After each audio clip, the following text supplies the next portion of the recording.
gracias a todos. Esto es, dentro del contexto de la Semana de la Ciencia, pues parece ser todas las tardes pues contaremos en plan divulgativo algunas de las cosas que hacemos por aquí. Y la charla que os voy a dar hoy es sobre todo sobre tecnologías de observación del océano, pues las más modernas, las que estamos utilizando hoy en día. Entonces, así como introducción, lo que todo el mundo sabe, que el océano cubre cerca de las 3/4 partes de la superficie terrestre, es el 71%, creo, que alberga ecosistemas de los que dependemos y explotamos como recursos pesqueros y juega un papel fundamental en la regulación del clima global. Pero es un medio muy hostil y es muy difícil medir y observar bajo la superficie. Siempre ha sido un desafío saber qué ocurre por debajo de la superficie y todos habréis oído la típica expresión de que conocemos mejor la superficie de la Luna que el fondo del océano. Esto es debido pues, a que el océano es opaco a la radiación electromagnética y no es posible observar lo que hay abajo desde lejos, como si hacen los satélites de los planetas donde no hay agua, ¿no? En la otra superficie.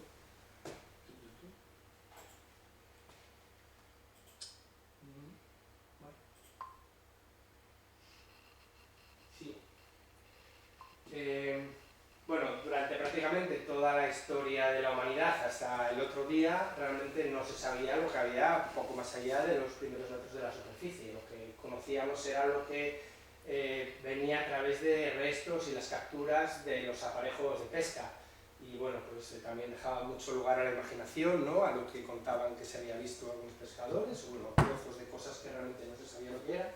Y no solo, no es que no supiéramos lo que había ahí debajo, sino que tampoco sabíamos cuáles eran las condiciones. Hasta el siglo XVIII no fue posible medir la temperatura a una cierta profundidad por debajo de la superficie, que se observó con cierta sorpresa que las aguas, incluso zonas tropicales, pues estaban frías, lo cual indicaba que esas aguas tenían un origen polar y que había una circulación y unas corrientes marinas.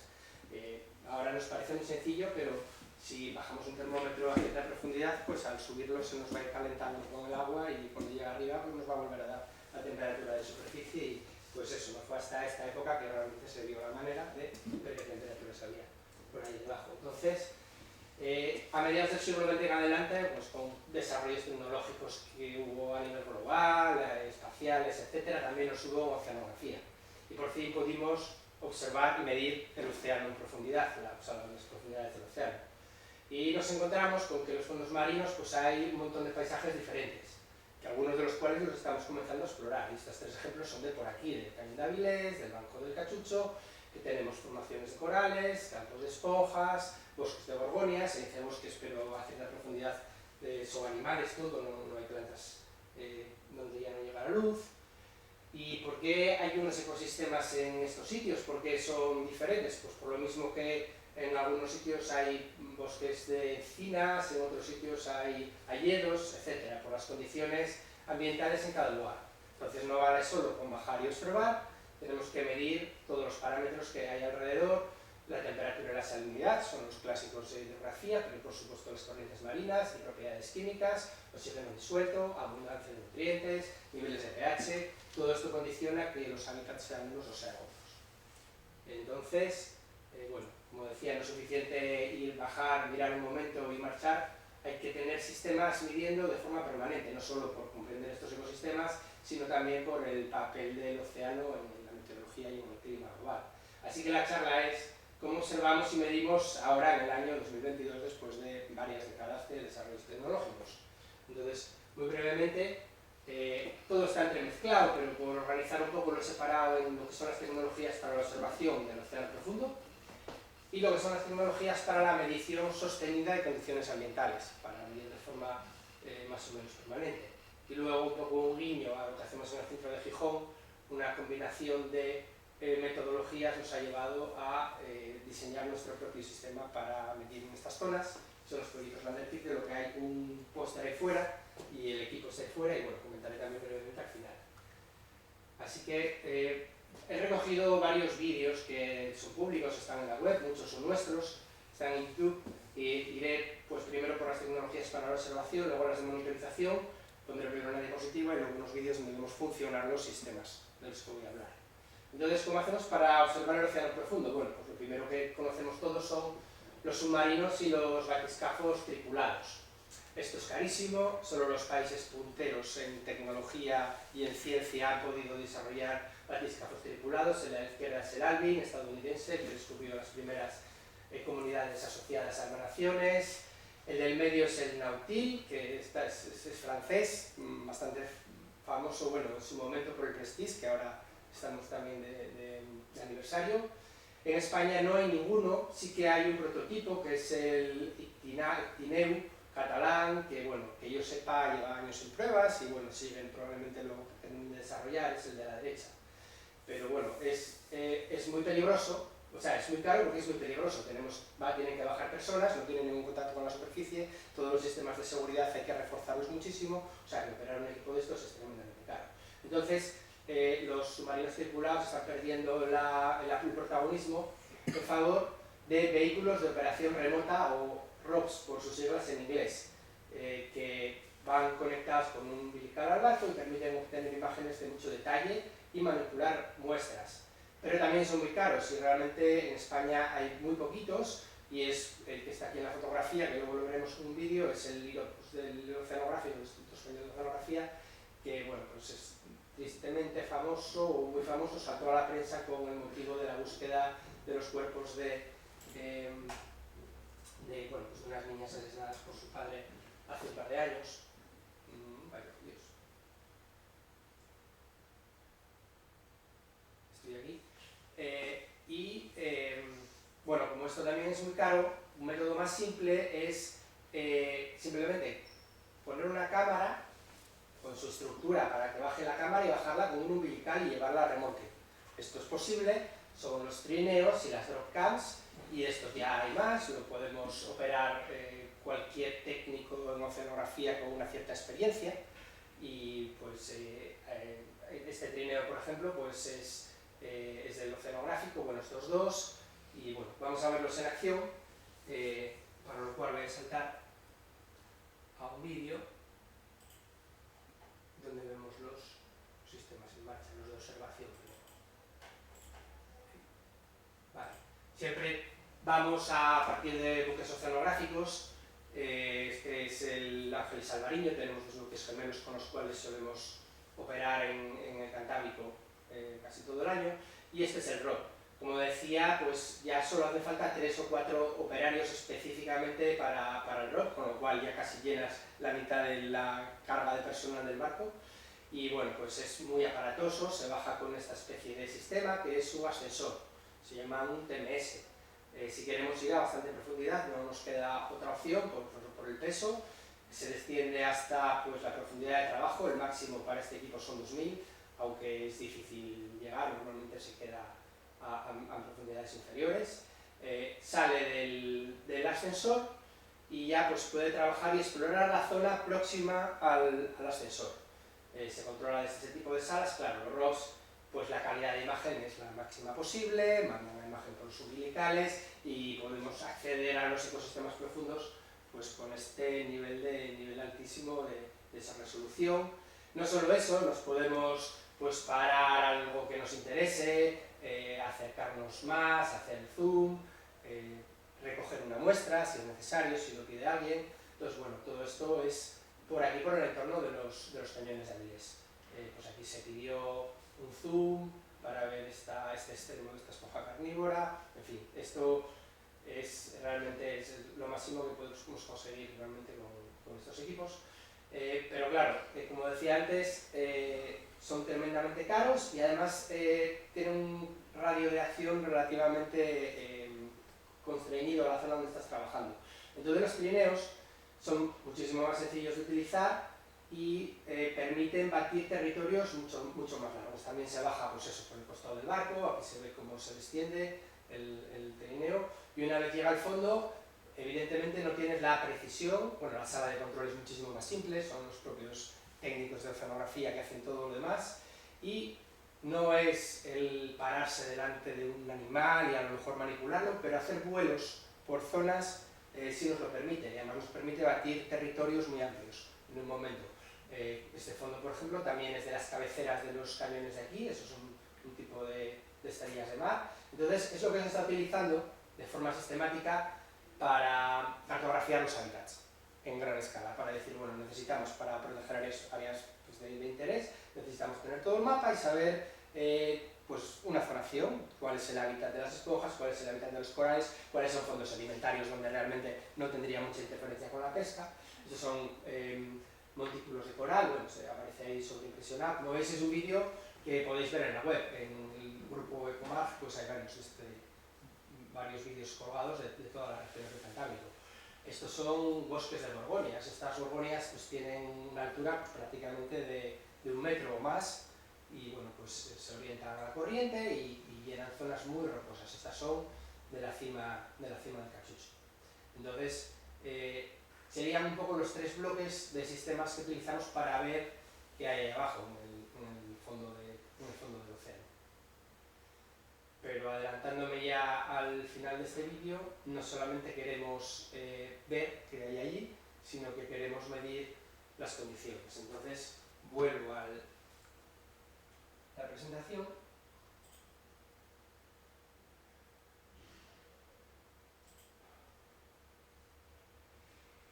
Y vemos cómo podemos hacernos una idea de cuáles son los campos de temperatura, salinidad, corrientes, propiedades químicas que hay, no solamente en estos puntos de interés, sino en todo el océano global. Bueno, pues vamos saltando de cómo la tecnología nos va dando las oportunidades. Tenemos lo que podemos hacer desde el barco, los perfiladores, rosetas, CTD, son sistemas equivalentes a los termómetros que desarrollaron en el siglo XVIII para saber que debajo de la superficie el agua estaba más fría, pero tenemos también sistemas robóticos que suben y bajan por la columna de agua y envían información vía satelital a los centros de control.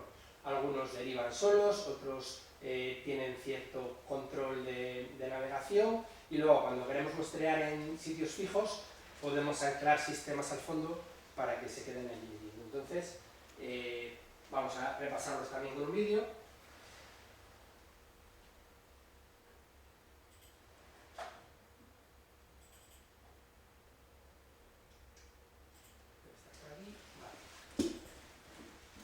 Vale. Si tenemos barco, pues los sistemas tipo los termómetros han sido sustituidos por sistemas sensores autónomos que nos permiten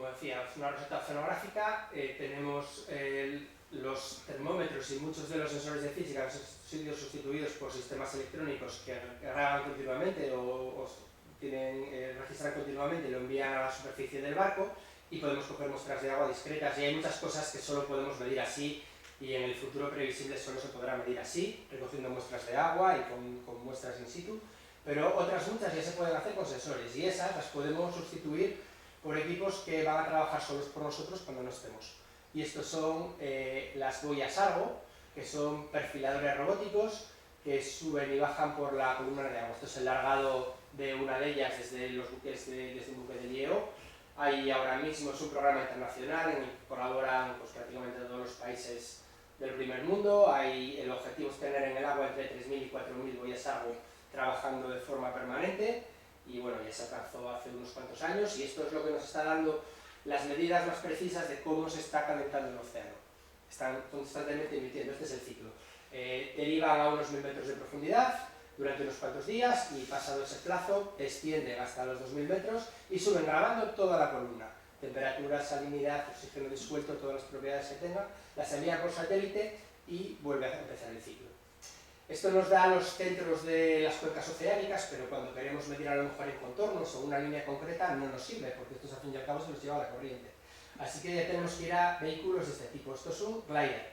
No tiene propulsión propia, así que por un sistema muy ingenioso en el que cambia su flotación por un sistema similar a los submarinos y por un timón y con esas alas es capaz de dirigirse hacia donde nosotros queramos con ciertos límites y ir dando las propiedades físico-químicas, y algunas biológicas empiezan a poder introducirse también en todas las regiones, bueno, en ciertas regiones del océano.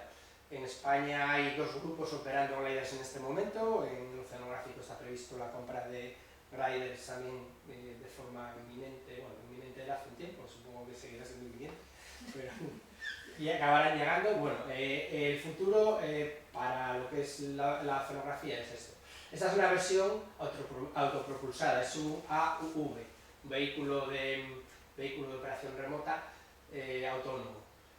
Son mucho más caros y no tienen la capacidad, la autonomía que tiene un glider, que puede recorrerse el Atlántico entero, pero se usan para cosas muy concretas, para una exploración en un sitio fijo. Decíamos que si queremos medir en un sitio muy concreto por tiempo sostenido, a lo mejor cerca de uno de esos hábitats que veíamos al principio, o en un cañón submarino, o cerca de un talus continental, en una pared, no nos queda otra que poner equipos allí anclados que estén grabando durante un tiempo largo. Y esto es una línea de fondeo de las que tenemos pues, por el Cantábrico normalmente. La idea es simplemente unos cuantos equipos, o sea, flotación positiva, una boya que gira de un cabo, en el cabo vamos colocando los equipos y al final ponemos un peso. O sea, algo realmente que se le podría ocurrir un poco a cualquiera, pues llevarlo a la práctica es bastante aparatoso. Son todos estos sistemas que veis en cubierta. Esa primera boya naranja lleva un sistema de medición de corrientes y tiene mucha flotación. Luego tiene grupos con esferas de vidrio que también dan flotación y son capaces de aguantar mucha profundidad, que están adosados a los equipos de medición. Eso que entra ahí es un correntímetro, hay uno por ahí expuesto, me parece. Bueno, pues se van sacando todos los grupos, que a lo mejor puede ser de varios kilómetros. Aquí se han hecho fondeos de hasta 5.000 metros. Normalmente los taludes pues tenemos 1.000 y pico y cosas así, hasta que sale esa pareja de equipos que están ahí en cubierta, que es la clave de todo, el punto más importante, son los liberadores acústicos. Decíamos que el agua es opaca a la radiación electromagnética, nos tenemos que comunicar por medios acústicos. Estos sistemas se quedan ahí a la espera y a una orden desde un hidrófono desde el barco, pues soltarán el lastre. El lastre son esas 3 ruedas de ferrocarril que son del orden de 1.000 kilos. Y ahí abajo pues, hay corrientes muy fuertes, a veces podemos interferir con aparejos de pesca. Entonces, bueno, pues es una maniobra más o menos delicada, pero bueno, pues que hacemos de forma más o menos regular. Y así podemos tener medidas continuas en los taludes continentales, en las zonas de plataforma y a veces en las zonas abisales.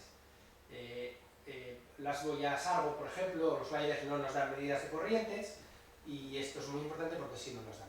Al estar fijos, pues podemos utilizar sistemas tipo anemómetro submarino, y más recientemente lo que tenemos son sistemas acústicos, que es con lo que, por el escáter de partículas en suspensión, es como recogemos la información.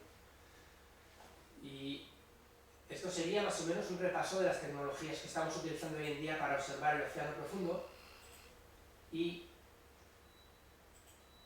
lo último que voy a contar es una versión de los fondeos. Cuando estamos interesados en las condiciones de fondo, por ejemplo en estos hábitats, se utiliza lo que se llama landers. Landers es un anglicismo, viene de cualquier estructura que aterrizamos en el fondo marino, con sus propios sistemas y sensores, y preparada para operar de forma autónoma por el tiempo prefijado. Y el problema de los landers es que siempre que ponemos algo en el fondo, pues luego tenemos que traerlo a la superficie. Es el sistema de largado y recuperación. Y cuando queremos tener un lander operando por mucho tiempo, no nos queda otra que ir al mismo sistema de los fondeos. Meter mucha flotación, son esas esferas amarillas o rojas, según el tipo de lander, un lastre y un liberador que suelta el lastre, con lo cual todo sube a la superficie. Al largar así los landers no controlamos dónde está y tenemos los posibles problemas de que fallen los liberadores si pasa mucho tiempo sin ir a por ellos. Entonces, combinando la experiencia que había en el oceanográfico de los trineos y del largado de landers, tuvimos un proyecto desde hace 3 años para acá para diseñar un vehículo tipo trineo. Se llama un ROTV, un vehículo operado o colgado de operación remota, que pudiera permitirnos largar landers en zonas profundas y recuperarlos a través de una medida de captura. Y es el último vídeo ya que voy a presentar aquí, es el sistema ponemos, es este sistema. Y tenéis, bueno, lo tenéis también, no este mismo, uno un poco más largo, fuera. La idea es que nos podemos deshacer de todos los sistemas activos de recuperación, liberadores, boyas, con lo cual abarcamos muchísimo el sistema, nos quedamos solamente con el armazón.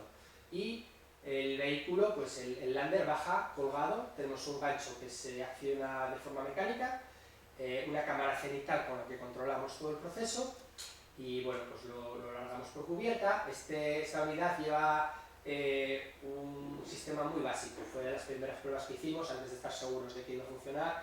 Esa cosa que pandea es un correntímetro de inclinómetro, según se inclina podemos inferir la corriente, la forma más barata de medir corrientes en un océano profundo de largo, y bueno, tiene un termómetro por ahí. Bueno, pues llegamos al fondo, liberamos los vientos y el sistema queda trabajando en posición y lo dejamos ahí, lo tenemos este es un lander un poco más sofisticado, ya pues como la cosa parecía que funcionaba, nos venimos un poco arriba. Este es un lander que tiene sistemas de imagen, correntímetros acústicos más sofisticados y CEMOS. Está pensado también para fotografía submarina y bueno, aquí había más mar, o sea que no lo posamos, no fue un aterrizaje tan suave, pero son equipos muy robustos, no nos importa tirarlo desde 2 metros de altura, mientras no nos vuelque, que también alguna vez ha pasado, pero cada vez menos. Hemos probado con diferentes geometrías. Este lander cónico está diseñado para zonas donde no se puedan arrastrar, para que las relingas de los arrastres pasen por encima. Si solo estamos interesados en las corrientes con un correntímetro de inclinómetro y temperatura o algo así, podemos incluso simplificar más, y esta especie de pandereta pues es más barata porque prácticamente lleva pues menos acero y ha funcionado. Lo interesante de esto es la capacidad de la precisión que tenemos para situar el lander exactamente donde queramos. Este queda enfocado a unas gorgonias que son concretamente las gorgonias que querían nuestros compañeros de eventos y bueno, pues preparado para grabar durante varios meses. En fin, ya cerrarlo, ya dejarlo otra vez a ver.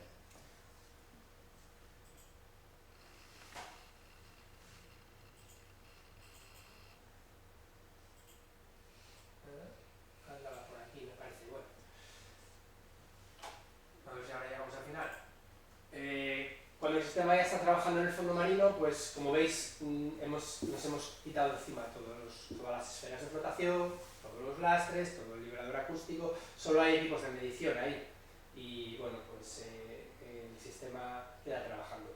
Los que sois un poco del gremio podéis identificar algunos de los equipos que hay, estas típicas baterías submarinas naranjas que tienen mucha autonomía, está ahí el flash, está el correntómetro Doppler, ese equipo ahí negro, pero bueno, lo importante, no tenemos ningún sistema propio de recuperación, porque recuperamos así, cambiamos los vientos por un gancho y nos vamos aproximando. Entonces, con un software de control, la primera aproximación, en primer orden, la hace un poco el barco con su sistema de posicionamiento dinámico. Esto solo es posible en los últimos 15 años para acá.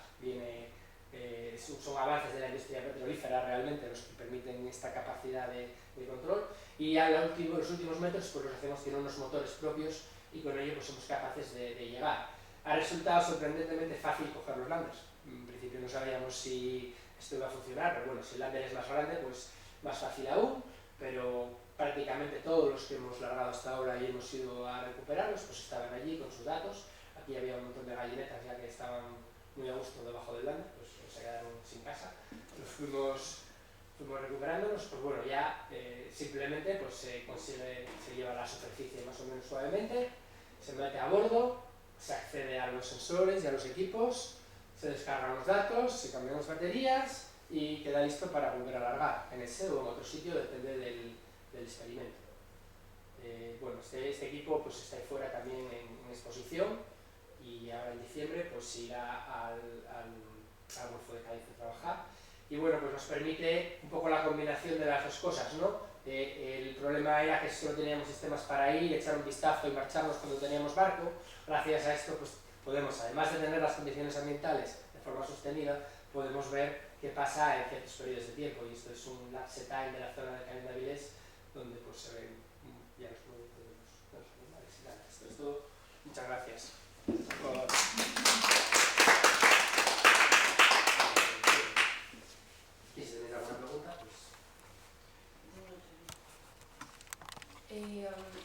¿Habéis diseñado vosotros los Landerpix? El Landerpix es el vehículo, sí, lo hemos hecho nosotros. ¿Y no hay ningún otro centro que os haya pedido, o sea, que os haya querido como copiar el diseño? Todavía casi no lo hemos enseñado mucho, es un poco primicia. Estamos describiendo, que siempre nos atascamos por las 50.000 cosas que tenemos, muchas burocráticas. El primer artículo de verdad donde se explica el desarrollo del sistema. Lo hemos presentado en congresos y yo creo que ha despertado bastante interés.